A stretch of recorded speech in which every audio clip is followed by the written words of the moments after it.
Kitab Kejadian. Di video pertama, kita telah melihat bagaimana pasal 1-11 membentuk alur cerita dasar dalam Alkitab. Allah telah menciptakan segala sesuatu dan Dia membuat manusia segambar dengannya untuk memerintah dunia atas namanya. Namun manusia lebih memilih dosa dan memberontak, dan lalu kehidupan bergulir di luar kendali ke dalam kekerasan dan kematian. Dan semua ini mengarah kepada pemberontakan dan terseraknya orang-orang Babel. Dan pertanyaan besarnya adalah, apa yang akan dilakukan Allah untuk menyelamatkan dan menebus dunia? Dari kisah tentang terseraknya orang Babel, penulis menelusuri silsilah sebuah keluarga yang mengarah kepada seorang pria bernama Abram, yang kemudian dikenal sebagai Abraham. Dan janji Allah kepada Abraham di awal pasal 12 mengawali sebuah gerakan baru dalam kisah ini. Allah memanggil Abraham untuk meninggalkan rumahnya dan pergi ke tanah Kanaan yang suatu saat akan diberikan Allah kepada Abraham untuk menjadi miliknya. Di tanah itu, Allah berjanji akan membuat Abraham menjadi bangsa yang besar, membuat namanya masyhur dan memberkatinya.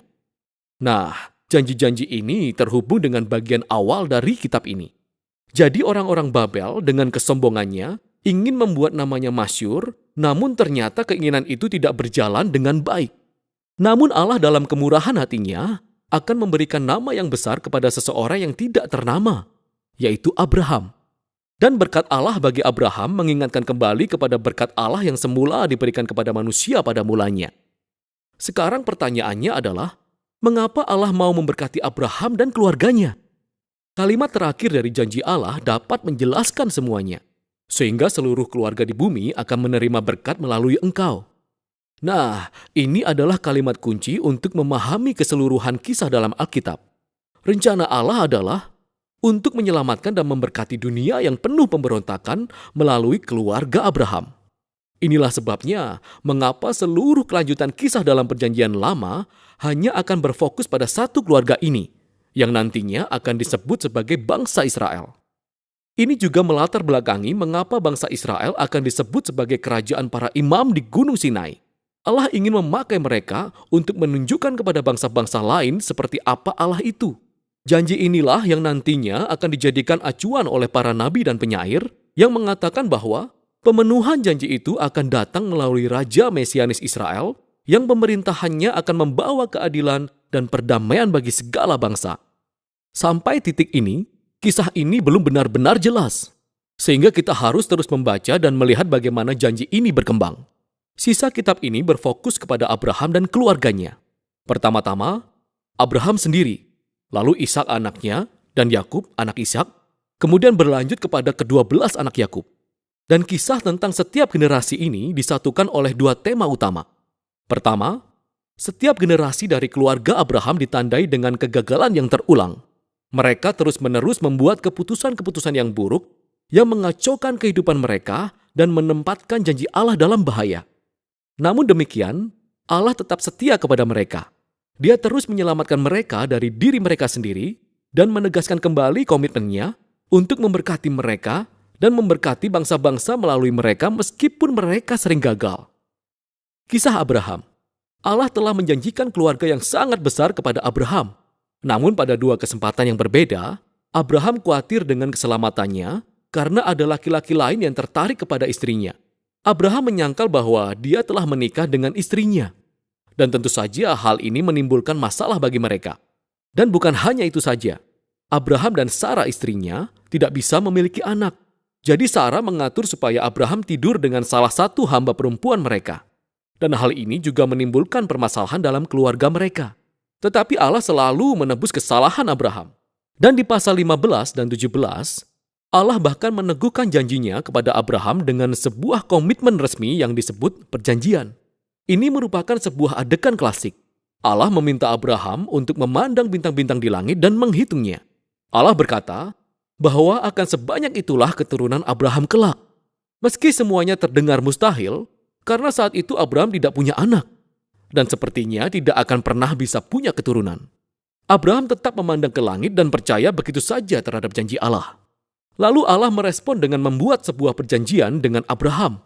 Allah berjanji bahwa Abraham akan menjadi bapa segala bangsa dan bahwa berkat Allah akan dicurahkan kepada bangsa-bangsa.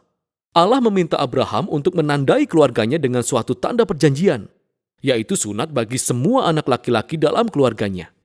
Hal ini merupakan sebuah simbol peringatan bahwa pertumbuhan keluarga mereka adalah anugerah dari Allah.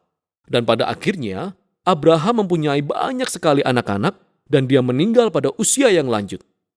Nah, kisah Yakub menyuguhkan tema yang sama dengan cara yang lebih dramatis. Sejak lahir, Yakub hidup sesuai dengan arti namanya, yaitu penipu. Dia mengelabui Esau kakaknya dalam hal berkat dan warisan. Dia melakukannya dengan cara menipu ayahnya yang sudah kabur penglihatannya karena sudah tua. Setelah itu, dia pergi begitu saja. Yakub memiliki 4 orang istri, walau sebenarnya dia hanya mengasihi salah satu istrinya yang bernama Rahel. Hal ini menimbulkan persaingan-persaingan di dalam keluarga. Satu-satunya peristiwa yang merendahkan hati Yakub adalah ketika ia ditipu oleh pamannya yang bernama Laban selama bertahun-tahun dalam hidupnya. Akhirnya, kondisinya terbalik. Yakub yang sudah direndahkan hatinya kembali ke tanah kelahirannya. Dalam sebuah cerita yang sangat aneh, Yakub akhirnya bergulat dengan Allah karena ia ingin Allah memberkatinya. Beberapa hal memang tidak akan pernah berubah, bukan? Tetapi Allah menghargai kegigihan hatinya.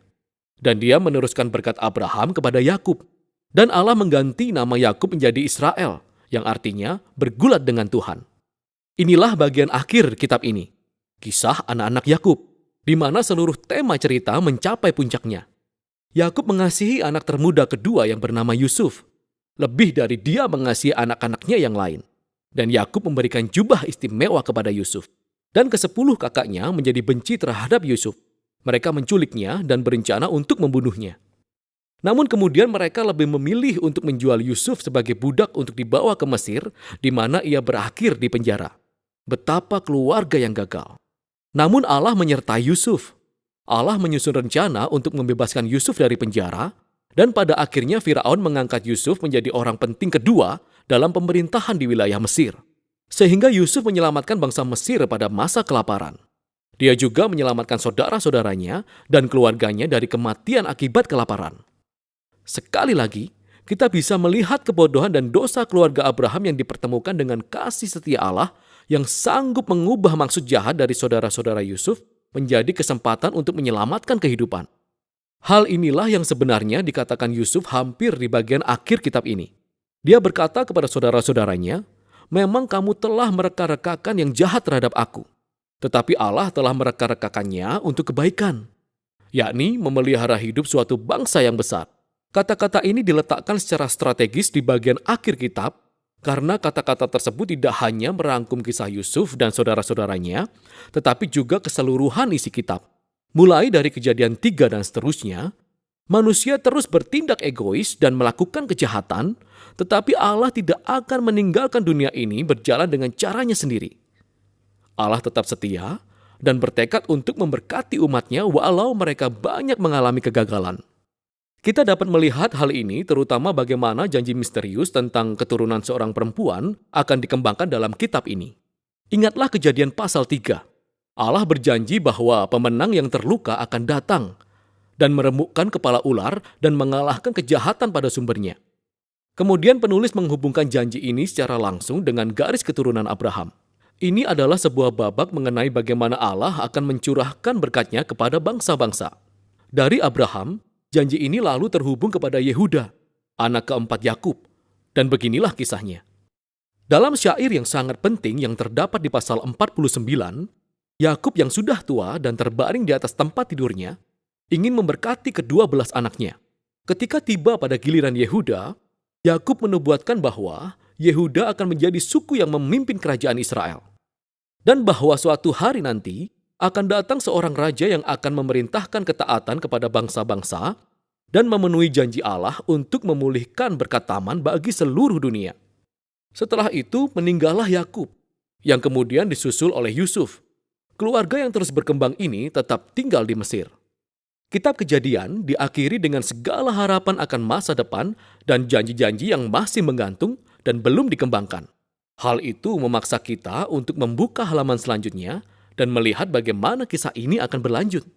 Tetapi untuk sekarang, itulah isi kitab Kejadian.